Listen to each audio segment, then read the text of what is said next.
지나온 세월을 살펴보면 어떤가요? 참 행복했다. 이 고백이 많이 나올까요? 참 힘들고 어려웠는데 이 말이 많이 나올까요?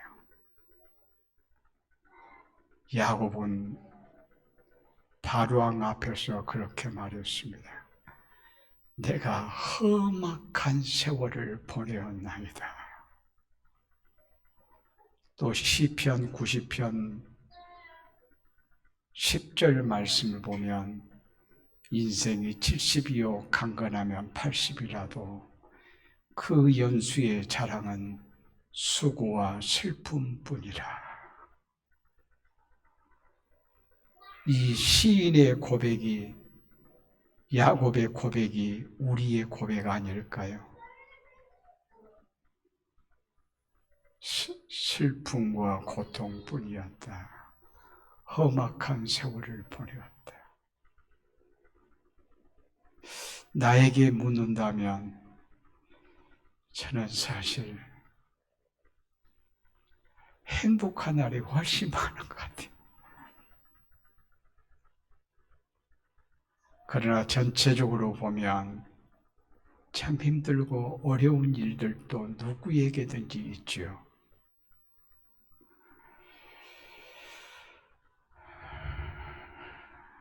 그러면 그것으로 끝날 인생인가?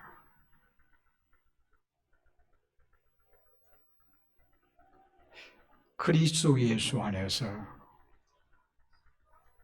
마냥 행복을 고백하고 살 사람들 이라고 이렇게 말씀할 수 있어요. 힘들고 어려웠다, 고통스러웠다. 무엇 때문인가요? 환경 때문일 수 있어요. 참 가난했어요. 참 많이 배우고 싶어도 배우지도 못했어요.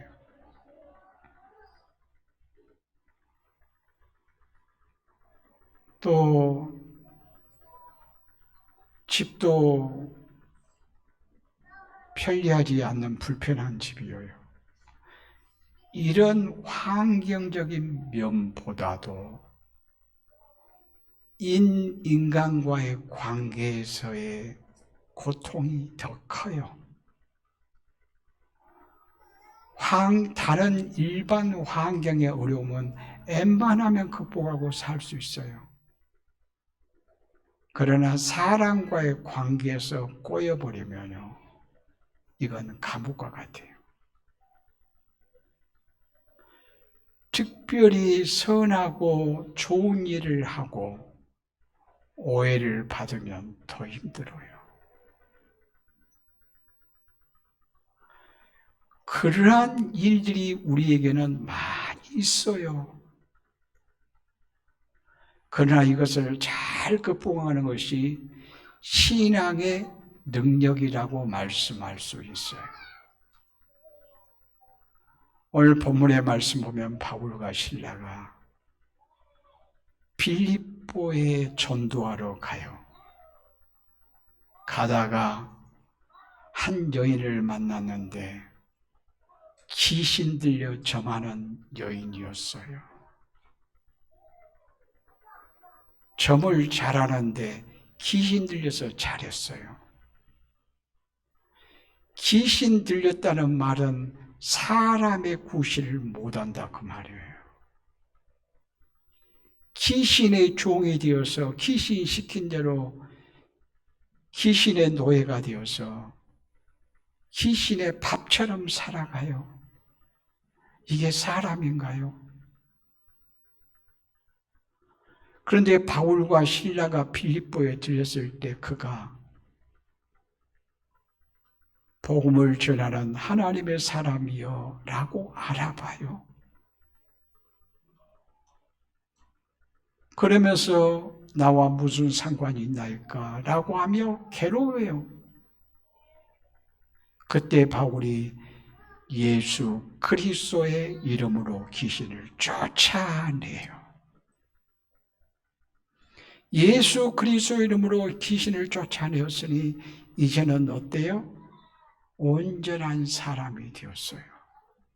이제는 사람다운 사람이 되었어요.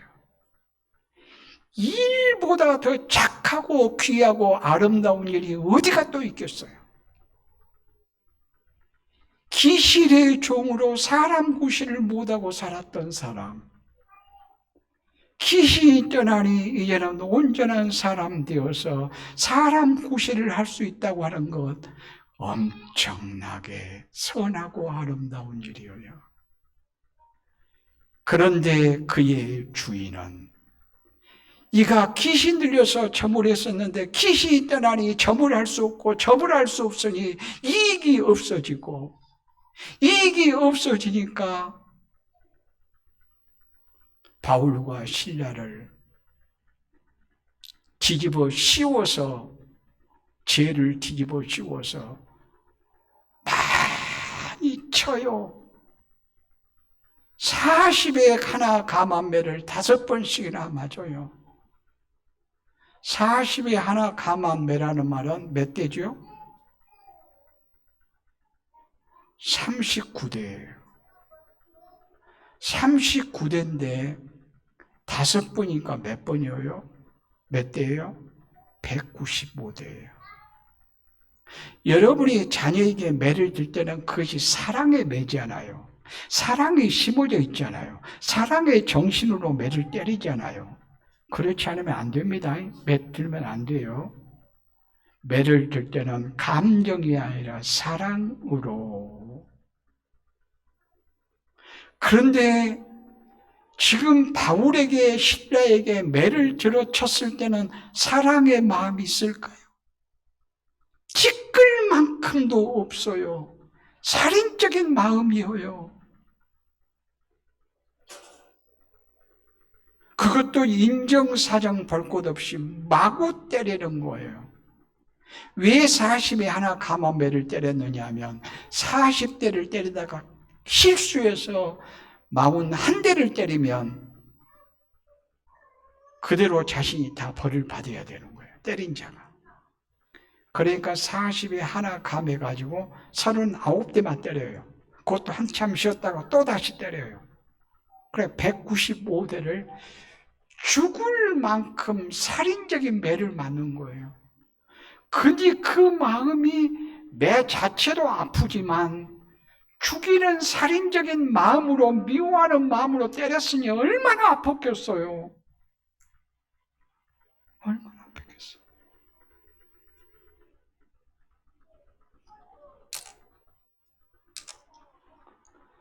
이 주인의 모습은 자기의 유익만을 추구하는 욕심장이들의 현 주소라고 말할 수 있어요. 이가 바른 일을 했는가, 그런 일을 했는가, 착한 일을 했는가, 악한 일을 했는가, 좋은 일을 했는가, 나쁜 일을 했는가, 이것에 의해서 무엇인가 이 행동을 해야 될 것인데 그것 상관없이 내 원하는 이익이 끊어지니까 이 욕심장애는 죄를 뒤집어 씌워요. 우리 노마살, 지금 빌립보는 노마에 속한다고 말할 수 있는 곳이에요. 마게도냐 빌립보성인데 그래도 노마에 가장 지지를 받는 그런 곳이에요. 그러면서 노마인과 같아요. 그래서 유대인이, 노마인이 받지도 못할 것을 전한다라고 하면서 바울을 막 괴롭혀요. 감옥에 가둬요. 죽을 만큼 원 없이 두들겨 맞고 감옥에 갇혀요. 우리는 여기에서 한 가지 생각하고 가야 될 것이 있습니다. 예수를 믿으면 또 예수 믿으면 선한 일을 행해야지요. 선하게 살면 그 다음에 결과는 어떠죠? 좋은 일만, 칭찬만, 상만 주어져야 맞지 않아요. 특별히 예수를 믿어. 예수의 생명 때문에 선한 일을 해. 그러니 칭찬과 상만 주어져야 되잖아요. 그런데 바울과 실라에게는 그게 주어진 것이 아니고 말할 수 없는 죽음의 고통이 주어졌어요.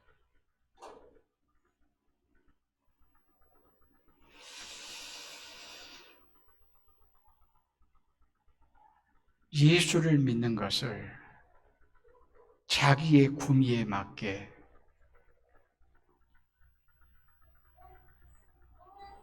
복을 받는 수단 정도로 생각하면 이 말씀은 이해가 될 수가 없는 말씀이에요. 예수 믿는 것과 세상의 복을 얻는 것과 이 코를 지켜보려면 이 말씀은 이해가 안 되는 말씀이에요. 물론 하나님의 자녀이기에 하나님의 함께하심을 경험하며 누리고 살아야 함은 맞아요. 그러나 세상에서 원한 것이 다 내게 주어질 것이다. 이걸 예수 믿는 것과 공식적으로 같다라고 생각하면 안 된다. 그런 말씀이에요. 그러면서 도저히 이해할 수 없는 일을 당했을 때 어떻게 해야 될까요? 도저히 이해할 수 없어요. 너무 억울해요.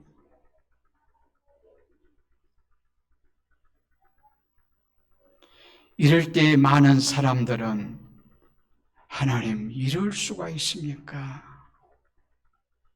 원망과 불평을 토해내기 십상입니다.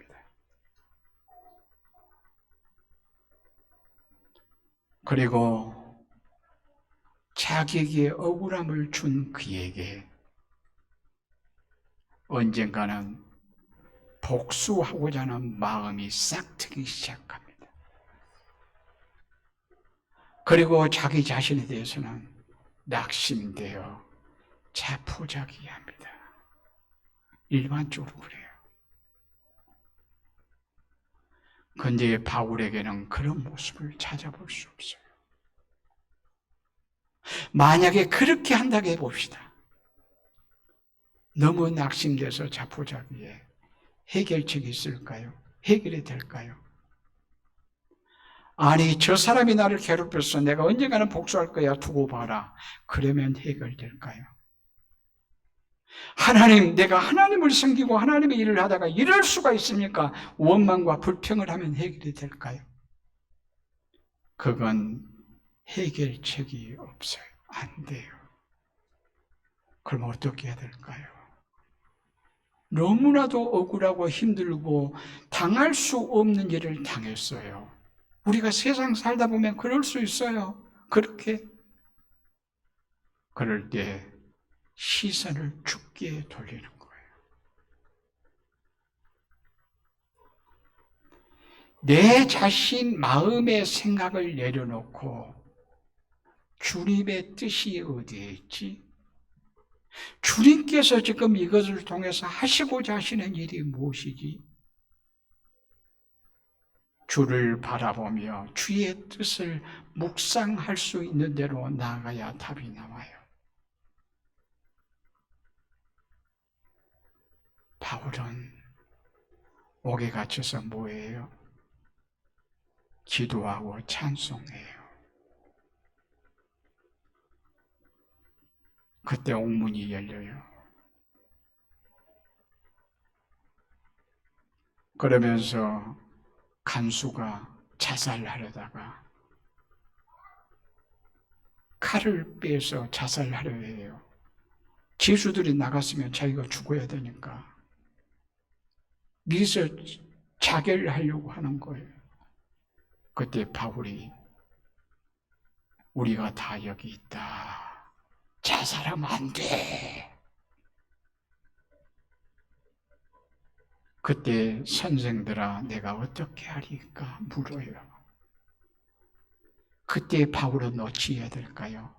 우리 같으면, 보통 사람 같으면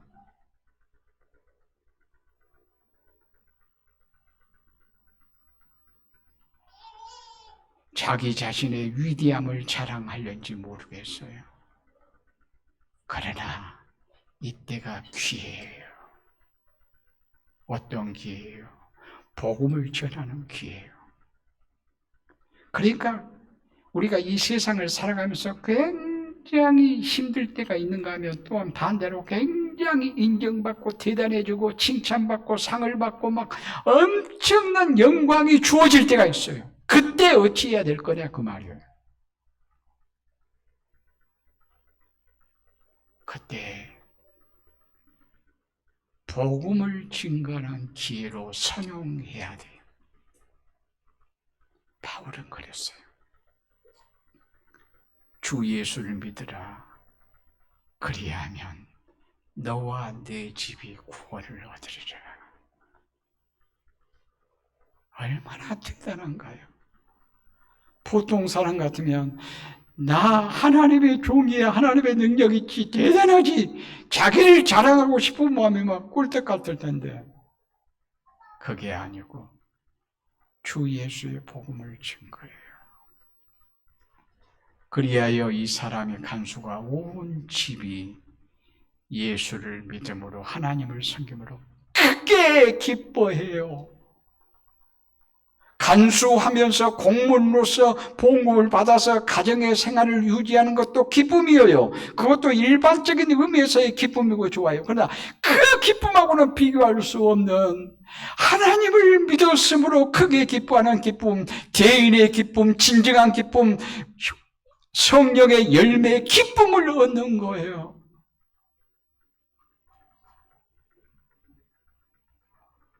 이것은 바울이 감옥을 하나님의 뜻을 깨닫고 선용했기 때문이에요. 빌립보서 1장 12절 말씀 보면 이런 말씀이 있어요. 빌립보서 1장 12절에 형제들아 내가 당한 일이 도리어 복음 전파의 진전이 된 줄을 너희가 알기를 원하노라. 내가 당한 일은 뭐냐? 감옥에 갇힌 일이에요. 감옥에 갇힌 일에 복음의 진전이 있었다.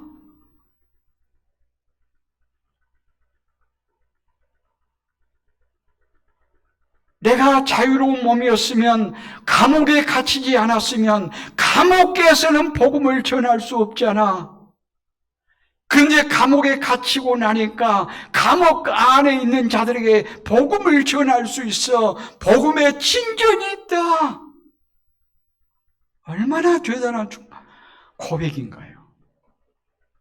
빌립보 성도들이 1장 말씀 보면요, 바울이 감옥에 갇히니까요,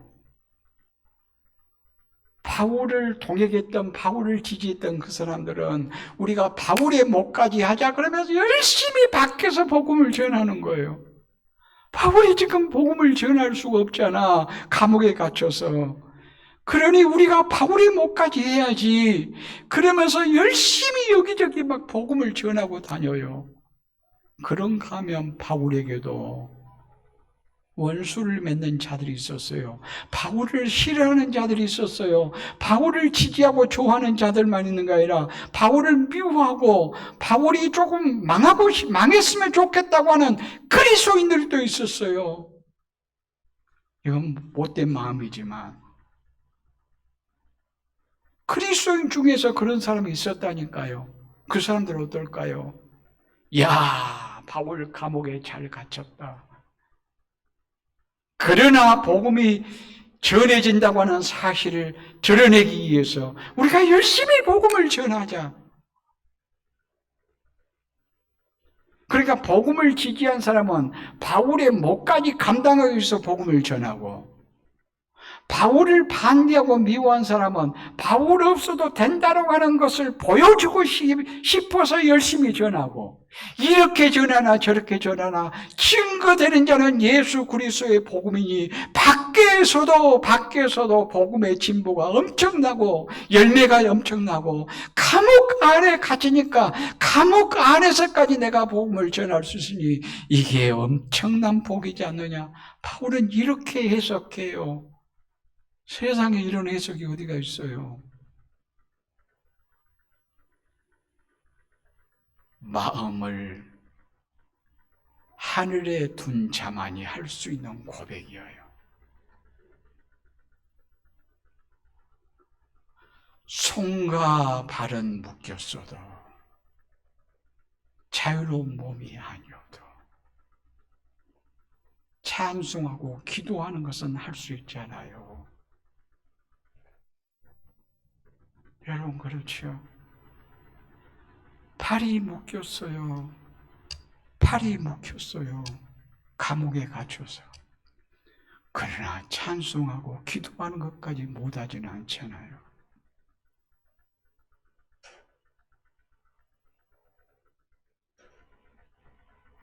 기도를 열심히 하다 보면 기도가 찬송이 되고, 찬송을 열심히 하다 보면 찬송이 기도가 돼요.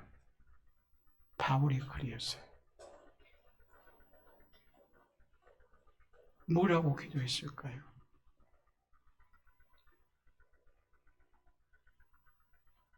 뭐라고 기도했을까? 이건 제 생각이지만 이렇게 기도했을 것 같아요. 하나님, 내가 예수 믿고 예수를 전하다가 감옥에 갇혔으니 내가 예수 믿는 것이 확실하지요? 그래, 감사해요. 또 바울은 어떤 것 같아요? 마음이 평안했어요. 하나님, 감옥에 갇혔어도 원망과 불평하는 마음 없고, 억울하다고 복수하고자 하는 마음도 없고, 내가 낙심하여 자포자기 하는 마음도 없이 마음이 평안이 있어서 감사해요. 하나님, 내가 감옥에 갇힌 짐에 감옥 안에 있는 자들에게 복음을 증거할 수 있는 기회를 주세요. 이렇게 기도하지 않았을까요?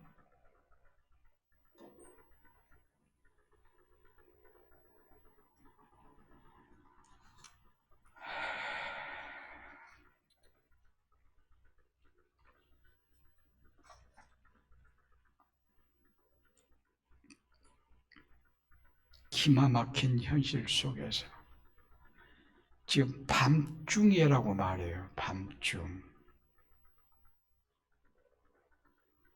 이 밤중은 시간적으로 밤중을 말하지만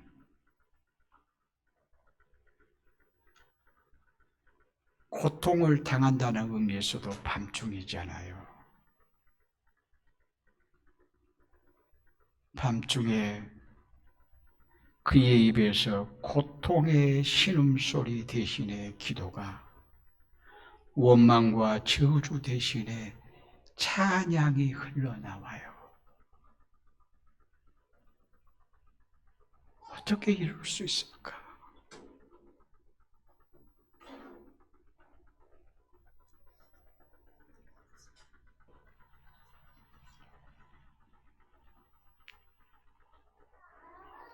손발이 묶여 있어도 기도하고 찬양할 수 있으면 얼마나 큰 복인지.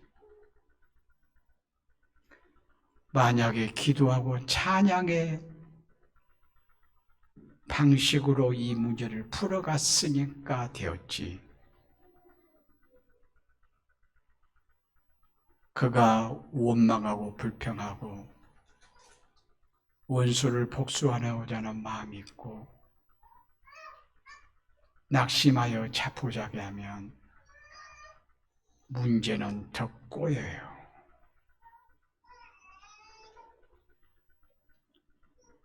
더 몸만 감옥이 아니라 마음까지 감옥일 거예요. 그러나 바울에게 물어봐요. 그러면 바울은 이렇게 말합니다. 내 몸은 묶였으나 내 마음은 하늘에 있었어.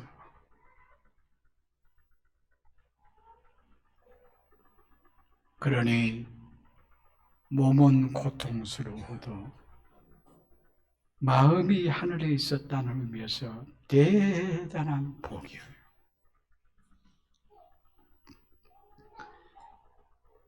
도저히 이해할 수 없는 일을 당할 때 감사와 찬양을 할 수 있는 것은 하나님의 사람만이 할 수 있는 특권이에요. 욥을 봐봐요. 욥이 동방에서 제일 가는, 하나님도 잘 경외하는, 정말 자조도 잘 양육한, 정말 어떤 면으로 보아도 빈틈이 없을 만큼 영육간의 축복을 받은 사람이에요. 그렇죠? 욥이요. 그런데 하루아침에 다 없어졌어요. 재산 전부 다 없어졌어요. 최고의 부자였는데 자식들도 10명, 그렇게 효성스러웠던, 하나님을 잘 섬겼던 자녀들까지 다 죽었어요. 어찌해야 좋아요?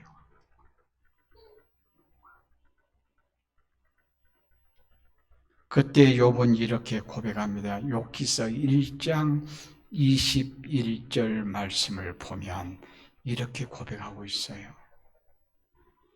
이르되 내가 못해서 알몸으로 나와 싸운지어 또한 알몸이 그리로 돌아가올지라 주신 이도 여호와시오 거두시는 이도 여호와시니 여호와의 이름이 찬송을 받으실지다. 그리고 그 다음 절 보면 입술로 욥이 원망하지 아니하니라. 세상에 이런 일이 어디가 있어요? 대신이라도 원망해주고 싶은 마음 없는가요? 욥을 대신해서라도. 근데 욥은 원망 대신 주신 자도 여호와시오 거두시는 자도 여호와시니 여호와의 이름이 찬송을 받으셔야 마땅해.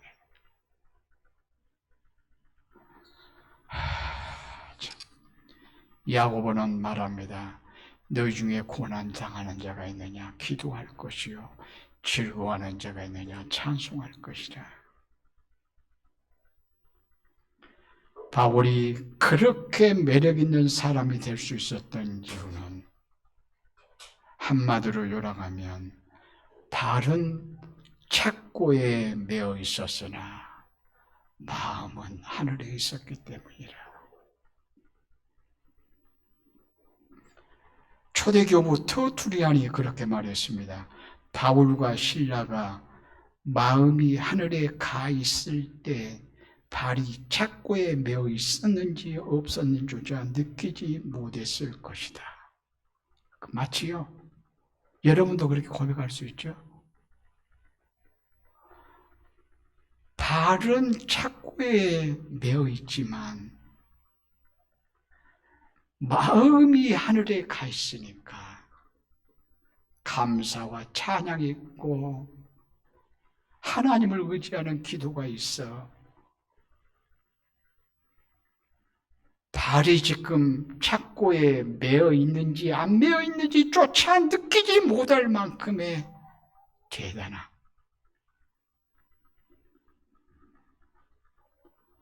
범프란트 목사님이 14년 동안 감옥 생활했는데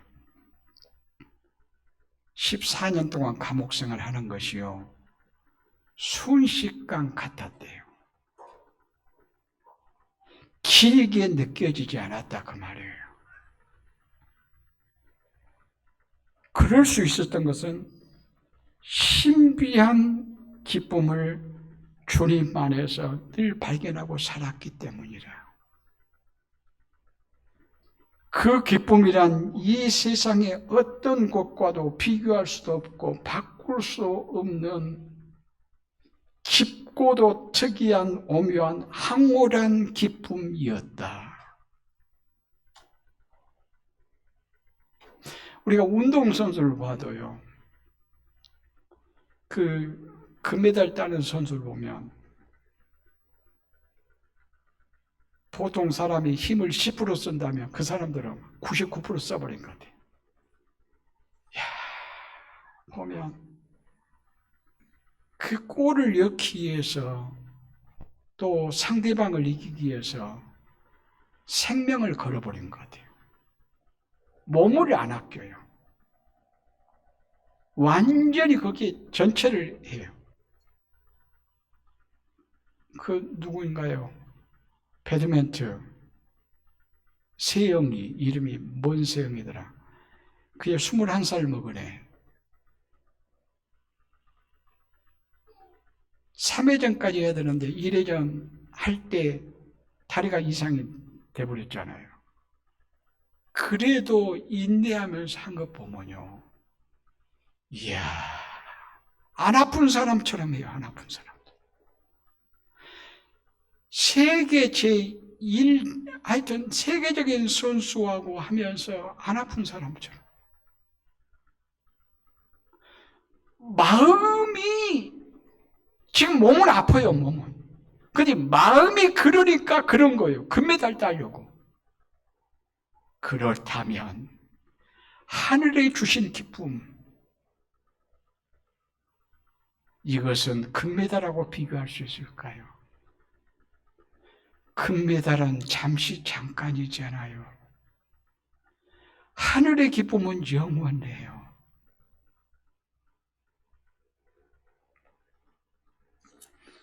우리의 마음이 하늘에 가 있기만 하면 뜻대로 되지 아니하는 현실을 놓고도 불평이나 원망을 하지 아니할 것입니다.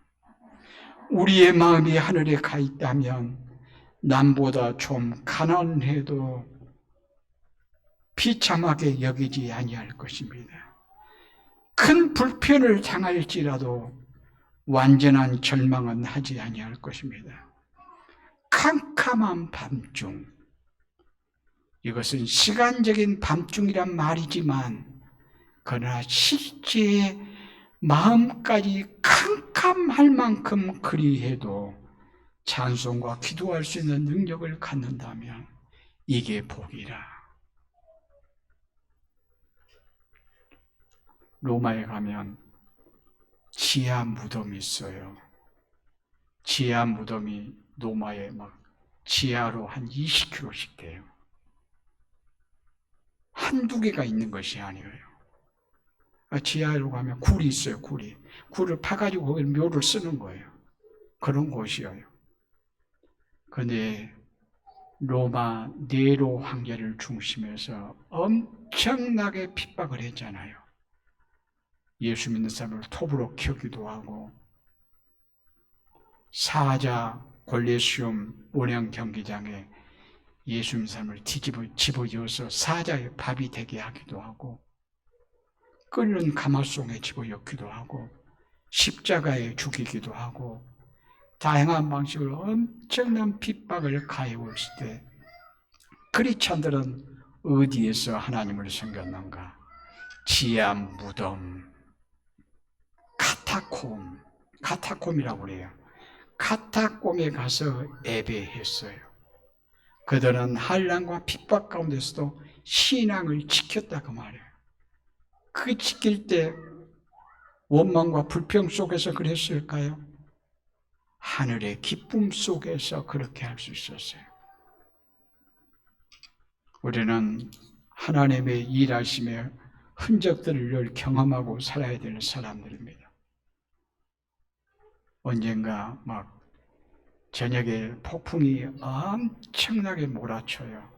내성, 번개, 막 천둥이 치면서 막 곧 집이 무너질 것처럼 무서워요.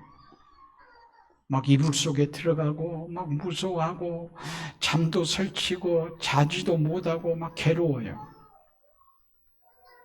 근데 아침이 되니까 너무나 날씨가 화창하고 좋은 거예요. 그래서 아이가 아빠에게 물었어요. 아빠, 어제 저녁에 정말 곧 죽을 것 같은 폭풍이 몰아쳤는데 어제 저녁에 하나님 뭐하고 계셨을까요? 이 아이가 물었어요. 아빠, 어제 저녁에 하나님은 어디가 계셨을까요? 뭐하고 계셨을까요? 그러자 아빠가 대답합니다. 이 아름다운 화창한 아침을 준비하셨어. 그렇습니다. 고통에는 뜻이 있습니다. 오카나 목사님이 고통에는 뜻이 있다, 이 제목의 글을 쓰면서 책을 냈지요. 고통에는 뜻이 있다. 가장 큰 뜻은 무엇일까요? 제 나름대로 생각해 봐요. 하나님의 형상을 빚고 계신다. 우리가 예수 믿음으로 하나님의 형상 회복되었지만 그래도 성숙한 형상이라고 말하기는 그래요. 고통의 때는 성숙한 예수 닮은 하나님의 형상을 하나님은 만들고 계신다 생각하시면 틀림없을 것입니다. 말씀을 마치겠습니다. 우리의 삶이 아무리 힘들고 어려울지라도 하나님께 원망과 불평, 낙심과 좌절, 다른 사람에 대해서는 시기와 분쟁, 비판과 정죄보다는 주님께 기도하며 찬양하는 우리들,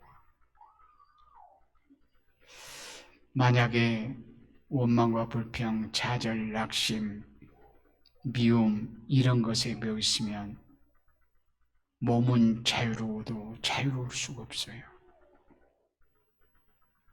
그러나 마음이 하늘에 있으면 그러한 문제들이 해결되어 줄 수가 있어요.